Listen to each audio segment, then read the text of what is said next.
Enedis, c'est une entreprise qui est présente sur le terrain 24 heures sur 24 et qui est donc en fait un acteur important et engagé en fait au niveau du territoire. Créton Avenir France est une association qui a pour engagement d'accompagner les jeunes dans la construction de leurs projets d'orientation professionnelle.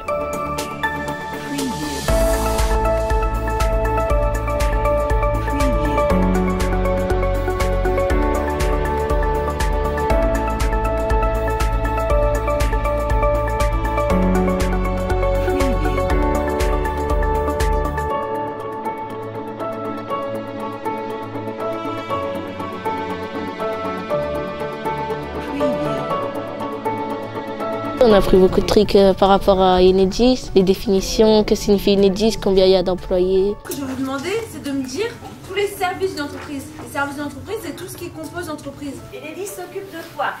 De la production d'électricité, de la distribution ou de la fourniture d'énergie? Voilà, allez-y tous en cœur. La distribution. Donc la couleur en fait a une signification, donc la rouge c'est l'électricité, si c'est du gaz ça sera jaune, le réseau télécom ça sera vert. Une fois qu'elle est transportée, l'électricité elle va arriver en fait dans un univers qui va plus nous concerner nous Enedis. Elle va arriver dans ce qu'on va appeler la distribution d'électricité.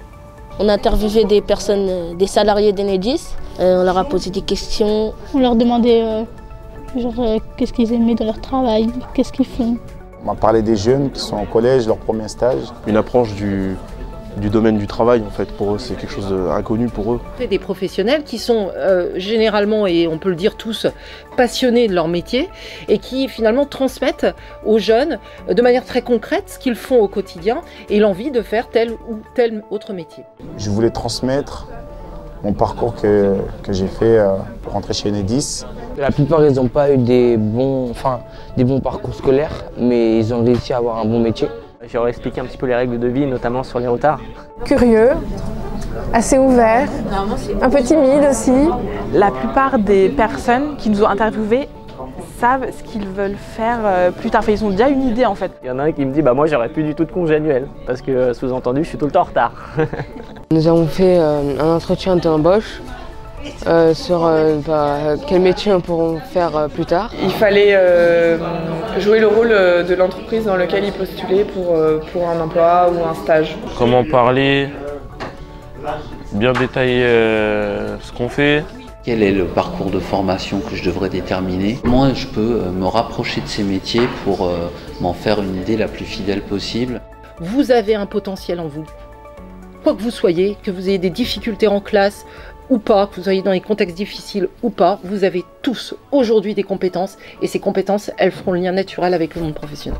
Il fallait construire une tour avec des chamallows et des spaghettis. Il fallait retenir le nombre de couleurs qu'on avait énoncé. Et on devait construire la tour la plus haute pour gagner plus de poids pour notre équipe. Si moi j'avais retenu 7 couleurs, même là encore je me rappelle, c'est rouge, jaune, bleu, bleu, blanc, bleu, blanc. On a fait un autre jeu aussi, c'était des mines. La dame elle lui montrait une feuille et nous on devait deviner.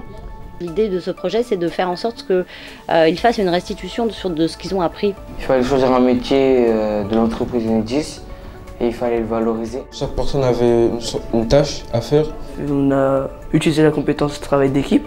Ça permet également de travailler ses compétences, et notamment le travail en équipe, l'expression orale, le sens de la communication, de les mettre dans un contexte extrêmement professionnel de présentation avec PowerPoint et support. La qualité de la restitution, se sont tous investis par rapport à la BD et au sketch. C'est pas évident de devoir faire un choix en tant que jury, parce que ce sont des jeunes qui sont là pour apprendre et qui, on ne peut pas attendre la même chose d'un professionnel. Ce qu'ils avaient fait, c'était quand même très bien et qu'ils ont appris beaucoup de choses. En tout cas, ils ont vraiment compris l'articulation entre un certain nombre de métiers chez nous. Ce qui est bien dans ces attestations, c'est que ça ressemble un petit peu à un diplôme. Hein. Donc quand vous passerez votre brevet, votre bac, peut-être votre BTS, votre DUT, voire plus votre diplôme d'ingénieur, eh bien vous aurez un document qui ressemble à ça au fur et à mesure. Au début, je me sentais mal à l'aise parce que je connaissais personne. On nous a mis en groupe totalement séparés. On connaissait personne. On nous avait demandé de créer un nom de groupe et à ce moment-là, ça a créé un déclic.